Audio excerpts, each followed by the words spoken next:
Never seen such a war. Johnny Rep don't get you, the Indians will. You don't get this California gold through. General Grant will have our scalps anyway. Push them through, Sergeant. Yes, sir, Lieutenant.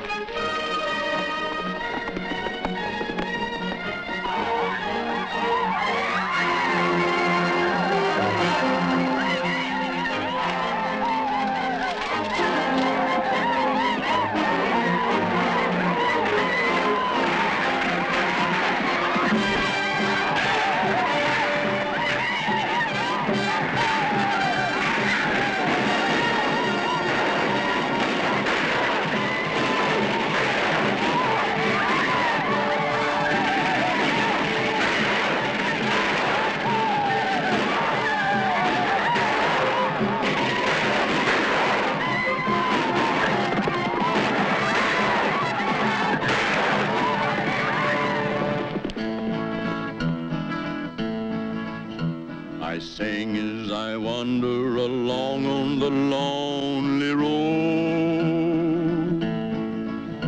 There's a song in my heart as I'm toting my weary load. Over mountain and desert and valley, with the wind for a compass I see that I'm on the right road, and mine is a light load for me. Thanks to the heroes before me, I'm free as the breeze. I go wherever I please, with my song along Freedom Road. Gone are the dark days of the war between the states.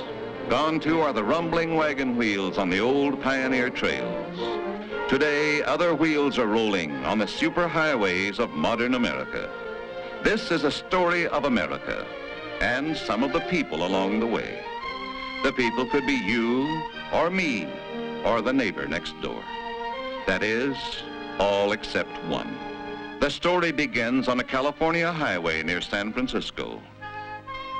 Meet Jimmy Rollins of Seattle on his way to Washington, D.C. and his first Boy Scout Jamboree.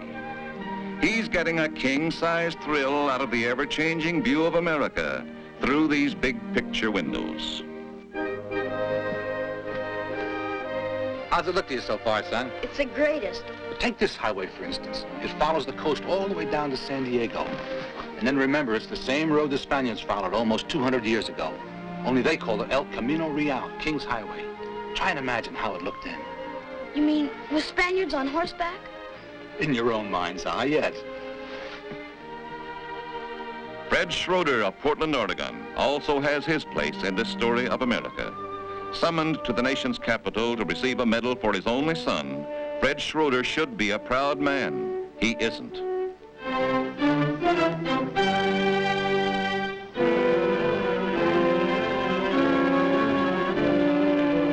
Oh, boy, look at that.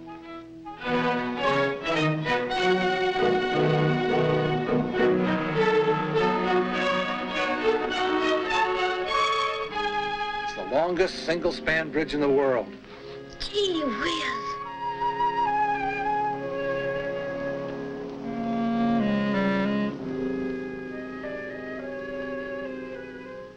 Aren't you even gonna look at it? Look at what? It's only the Golden Gate Bridge. Only.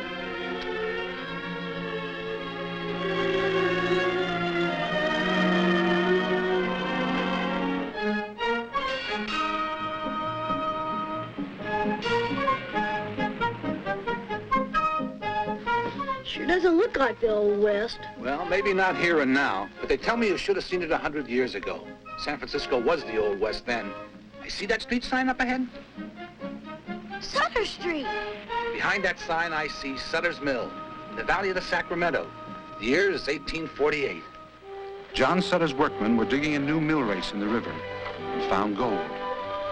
Sutter tried hard to keep it quiet, knowing it meant trouble. But it was like fighting a prairie fire with a bucket. People came from everywhere, from way beyond the far Missouri, the Mississippi, and the Monongahela.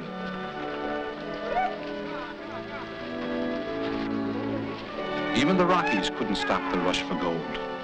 Where there was no road, there was block and tackle and just plain old willpower. Skimming over our highways today in air-conditioned comfort, it's hard to realize what those 49ers went through to get here.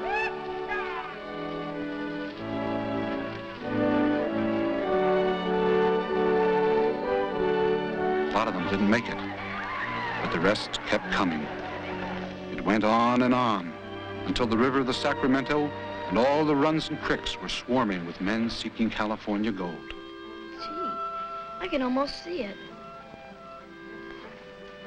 Boy, I wonder what happened to all that gold. I can tell you what happened to some of it. This man is another figure in our story of America, perhaps the greatest of them all. Mark him well. In his way, he is to affect the lives of several people. During the war between the states, both the North and the South badly needed that gold. Once General Grant sent a detachment to bring through a wagon train of it. They were massacred by Indians. It's all part of our American history now, Jimmy. History we can be proud of. How'd you know my name was Jimmy? Isn't he a little young for propaganda? Well, I never thought of patriotism as having an age limit. Why shouldn't we be proud of our history, Mr. Schroeder? Even as late as that of Korea. What do you mean by that? San Francisco Terminal, 40 minutes for lunch. Well, Jimmy, let's see what's on the menu, huh? Bye. So long, Jimmy. Say hello to the president for me.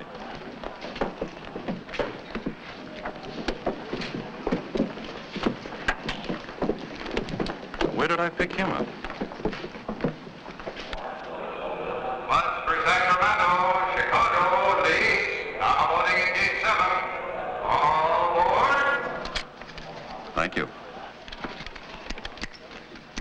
That's your number? 14? No, young fellow, that's my safety record. Like you earn a badge in scouting. That means I've driven for 14 years and never even dented a fender. You must be pretty good. Oh, there are plenty longer records than that. The men who drive for Greyhound are proud they've made it the safest transportation in the land. Who's the proprietor around here?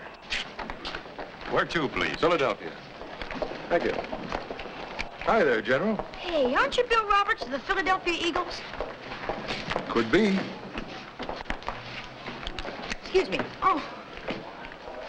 He's a professional football player. Thank you. Thank you. Fumble. Oh, I'm sorry. That's all right. Wrong way Roberts does it again. Thank you.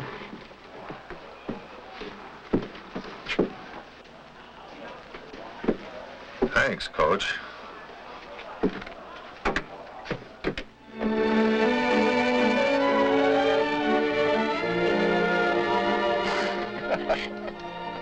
Anyway, I don't have to be in Philly for a week to sign the contract, so I thought I'd see the country. I hear it's quite a country. It is. You live in New York? I work there. I've been home on vacation in San Francisco. Me too. What do you know? A couple of natives and we got to go out of town to meet. Funny, isn't it? Say, look, it's only a hop from Philadelphia to New York. How about seeing the big town together? Why, I'll be pretty busy. Oh, I see. Guess I was offside, huh? Mind if we have a little talk? What about? You have a problem, so have I. I thought we might be able to help each other find the answers. I know the answer to mine. Are you sure you didn't look in the back of the wrong book? Hey, Bill, look at this. Excuse me, I'm public. Look, there's another one. Route of the Pony Express. It's all right here in my book. Riders of the Pony Express. That's right, Sacramento was the western end of it, you know. And St. Joe, Missouri was the eastern end.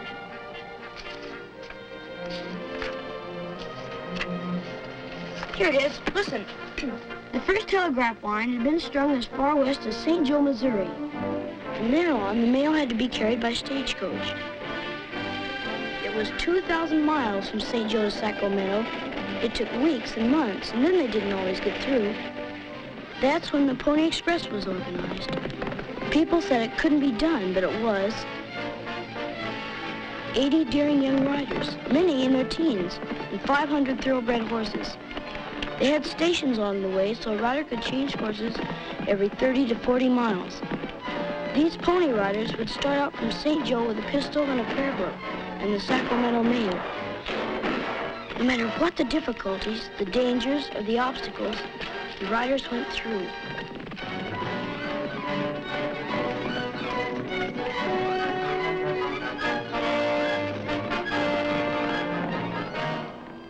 Boy, was that terrific. You know, you could almost see those ponies. I wish I would have been living then.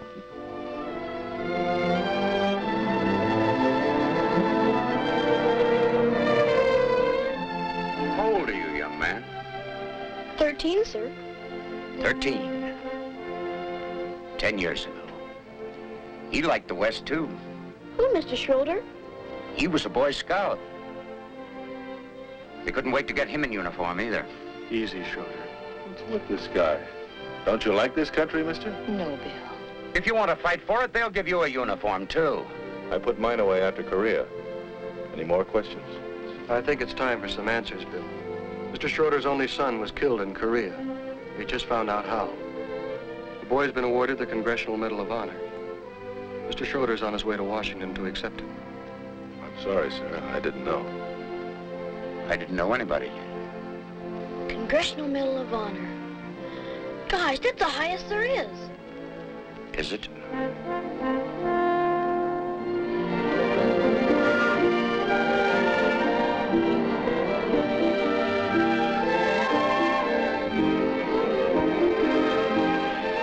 You know, this is one of the few towns in the world that never sleeps.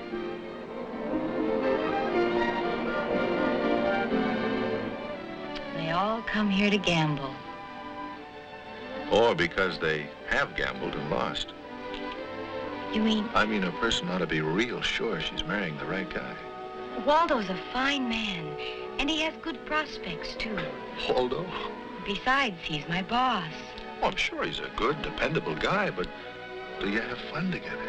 Of course. Oh, well, not frivolous, but... Oh, well, frivolous is the best kind sometimes. That's where I could be a help.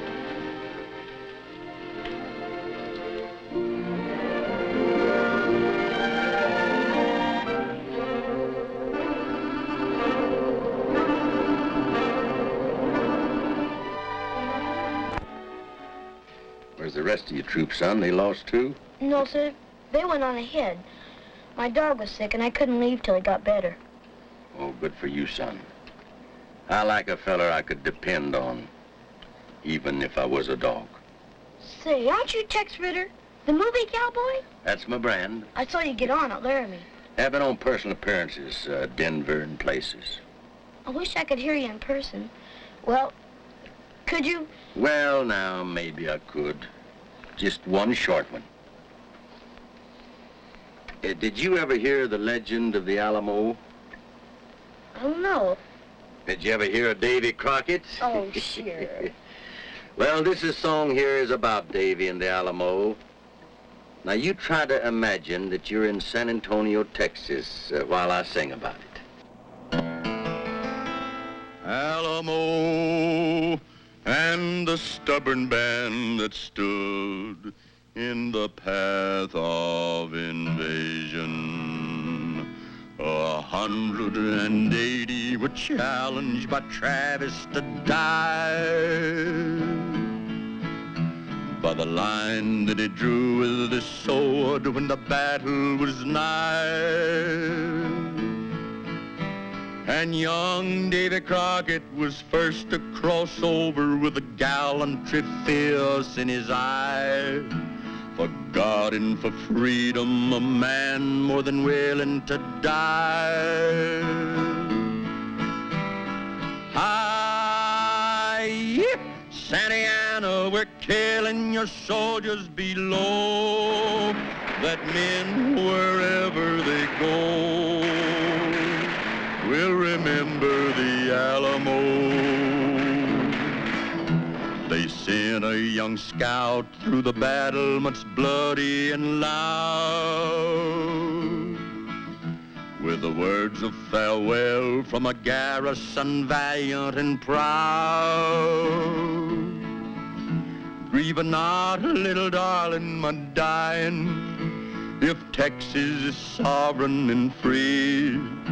We'll never surrender and ever with liberty be.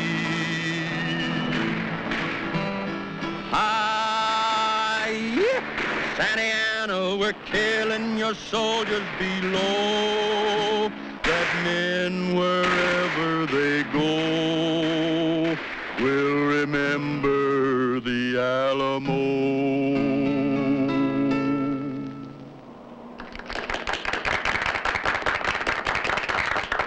Even our songs glorify senseless sacrifice.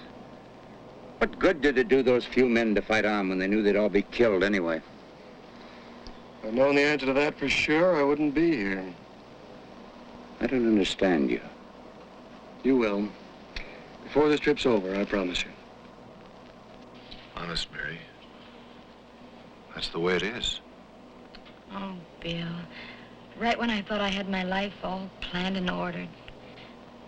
Why did you have to come along? I'm awful glad I did. Aren't you? I don't know.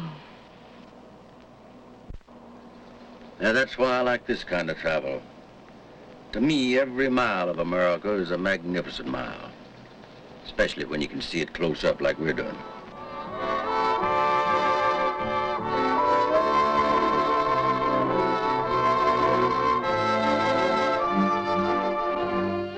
But you've got to give me more time. Time? Time I'm running fresh out of. Gee, Mary, I can't let you just walk out of my life. This trip will be over before you know it. You see? We're coming into Chicago now. That's Lake Michigan. Oh, Yeah, that lake saved a good many lives once. it did?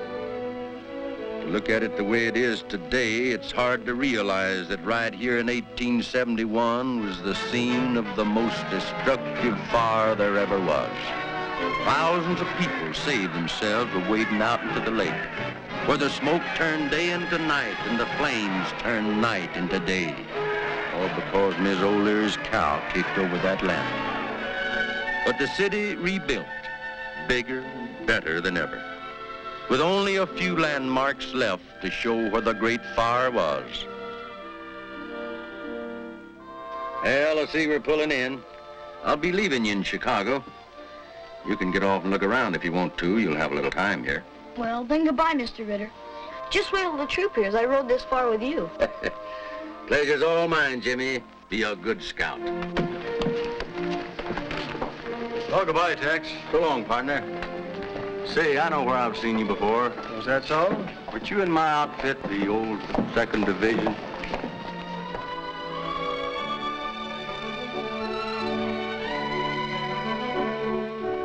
Well, we'll have lunch in Cleveland. Cleveland already? Why is it time flies so when you're happy and drags so when you're unhappy? Ought to be the other way around. Hurry up when you're unhappy and slow down when you're happy so you can enjoy it. You're a funny girl. I mean, funny peculiar or funny ha-ha? I mean, funny, wonderful.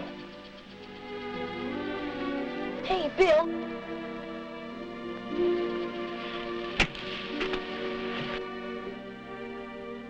Oh, so it's pirates now, huh? You know, I've been down where a lot of these fellas used to hang out. Honest? Where? Florida Keys. Keys? Yeah, that's a string of islands off the southern tip of the United States. They're connected by a series of bridges, making a highway almost 100 miles long as the crow flies, stretching right out over the ocean, all the way to Key West. These islands were said to be part of the old Spanish Main. Like it says here in your book. Among these keys and coves, buccaneers used to lie in wait till a fat merchantman came along or a rival pirate crew, whereupon they would grapple in a furious fight.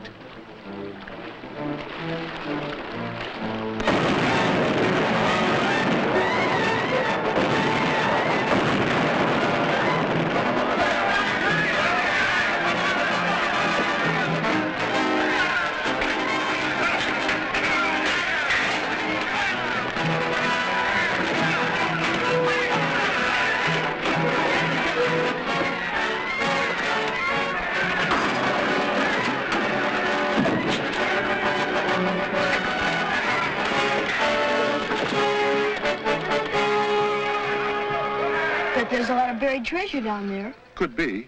Of course, the important thing is to recognize a treasure when you find one.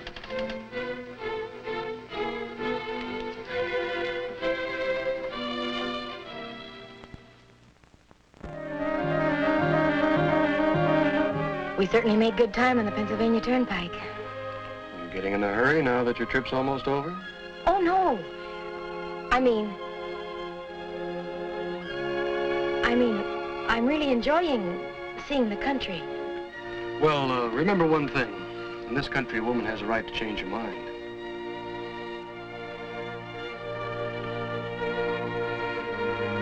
Well, we're coming to another post house. Last stop before Philadelphia.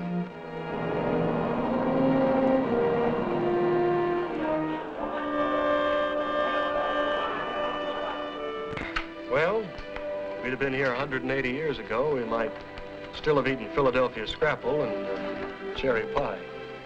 I doubt if we'd have been drinking iced coffee. No. There wouldn't have been this many people, I bet. No, you're right. Although the roads were all pretty well traveled in 1776, bringing delegates to the Continental Congress. They came from all corners of the 13 colonies, by stage, by colonial coach, and by horseback. Men who were on their way to keep their date with history.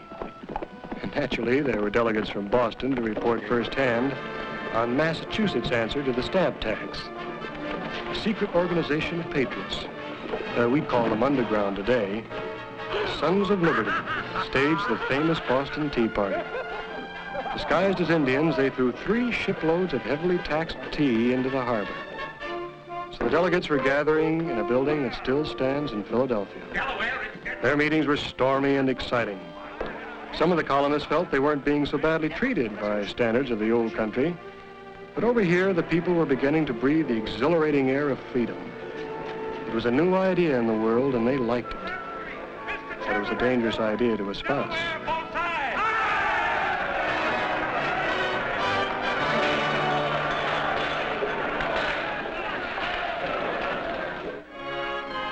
The signing of the Declaration of Independence, making all men free and equal.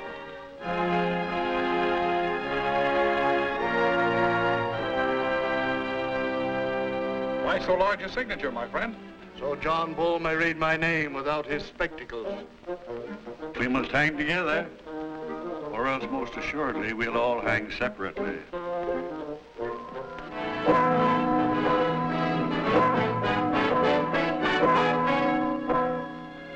You can see that same Liberty Bell in Philadelphia today. In Independence Hall, where America became the first free nation on earth. Hey, I want to go get some chewing gum. Go ahead.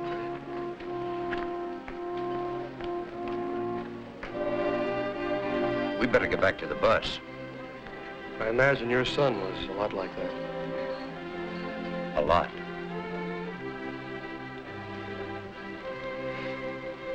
I have an idea. You know, there are shrines and memorials to all our wars. America is still paying the price for liberty even to this year of 1900 and now. Let's get to the point. Gladly. I think we ought to take a short side trip, you and I. There's a bus waiting. Trust me. You'll be glad of it the rest of your life. All right.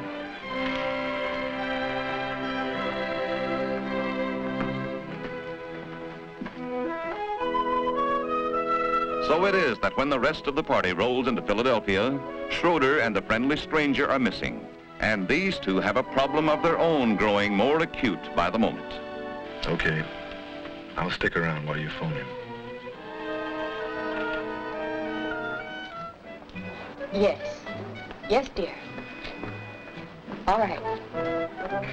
Goodbye, Waldo.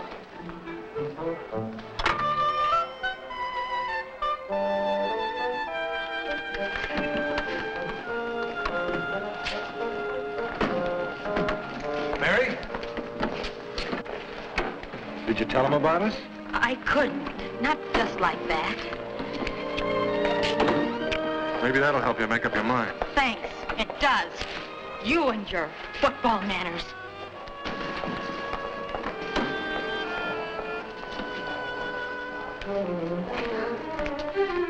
So it is with confused emotions that Mary returns to New York, to her pleasant career girl routine, and to Waldo.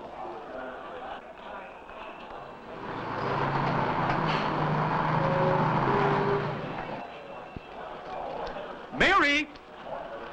Hello, Waldo.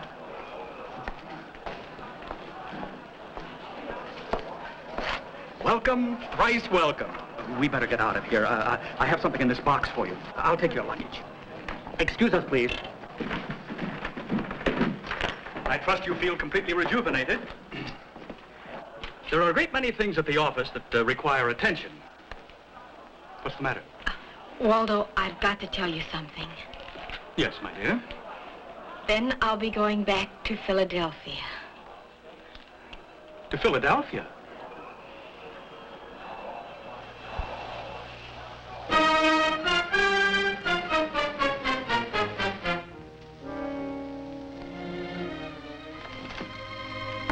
You did say 3 o'clock, didn't you? He better be here at 3, and he better sign that contract.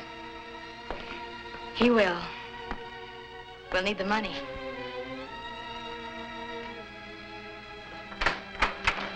Good news, honey. Here I am. Could tell the old man. Mary. But you... Now, what kind of language is that? Yeah, but Waldo. What about Waldo? Does that answer your question? The ring never belonged there in the first place. It belonged to my mother, really. I just switched it. Well, Bill Roberts, you've got the ball. Now carry it.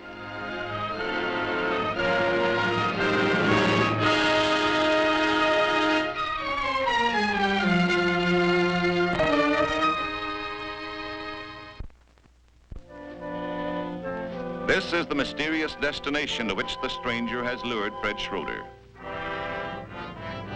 What connection is there between this bit of Pennsylvania countryside and far-off Korea? I still don't know why you wanted me to come here.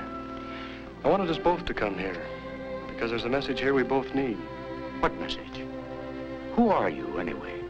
Come to think of it, I don't even know your name.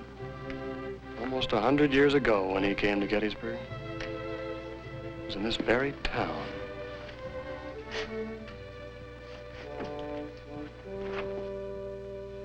You're comfortable, Mr. President? Mrs. Wills and I want this night to be as easy for you as it will be memorable for us. That's very kind of you, Judge. I'm afraid they'll expect you to make a few remarks, Mr. President. I better save my few remarks for tomorrow. Is there anything else? No, yes, there is something else. Would you request the band to play Dixie for me? Dixie? Mr. President. Dixie, sir? Somehow I think it would be a fitting thing at this time, in this place.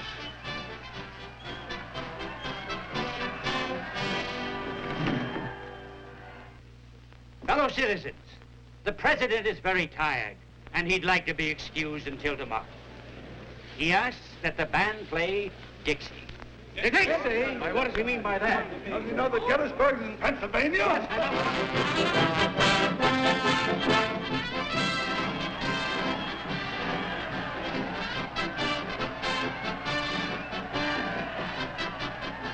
Why, they seem to like it.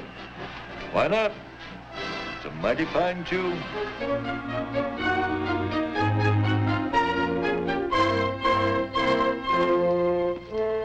I think you can hear it here. Listen. I don't hear anything. I don't listen. Beside that monument. That's where Abraham Lincoln stood to deliver his Gettysburg Address. You can hear the murmur of the crowd gathered before the speaker's platform.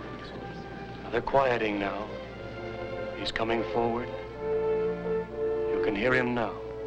87 years ago, our fathers brought forth on this continent a new nation, conceived in liberty and dedicated to the proposition that all men are created equal.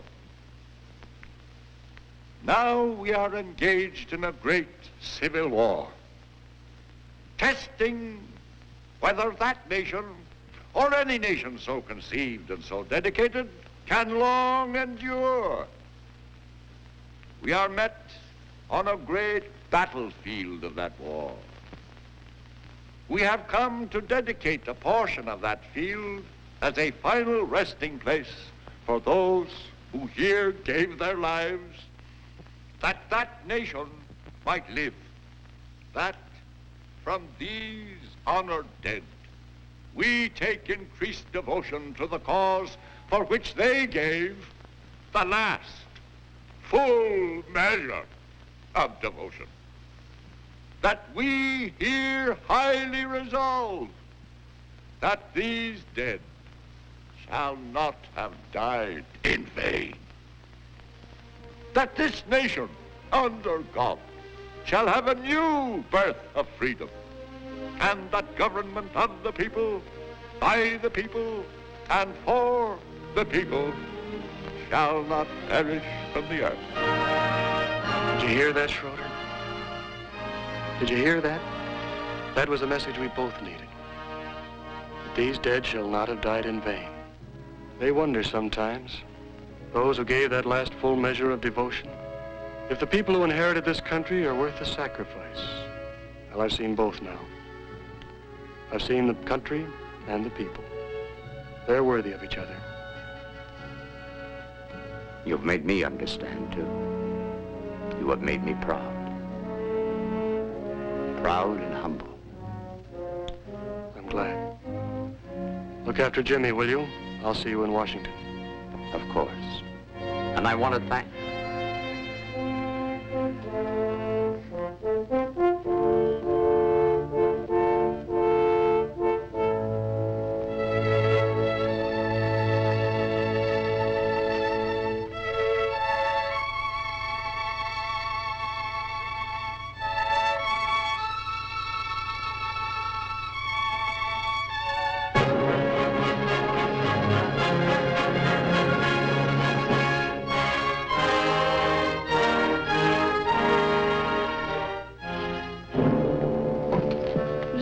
Come and get me.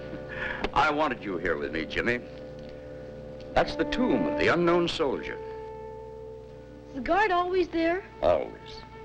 And over there lie other heroes. The unknown of the war between the states and other wars. Is this where we're supposed to meet him? I thought we might. He said he'd see us again. Come to think of it, he didn't say we'd see him.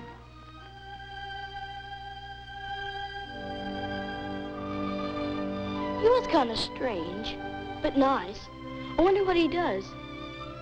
I don't know, Jimmy. But whatever it is, I have a feeling his job is done. And to think we never even knew his name.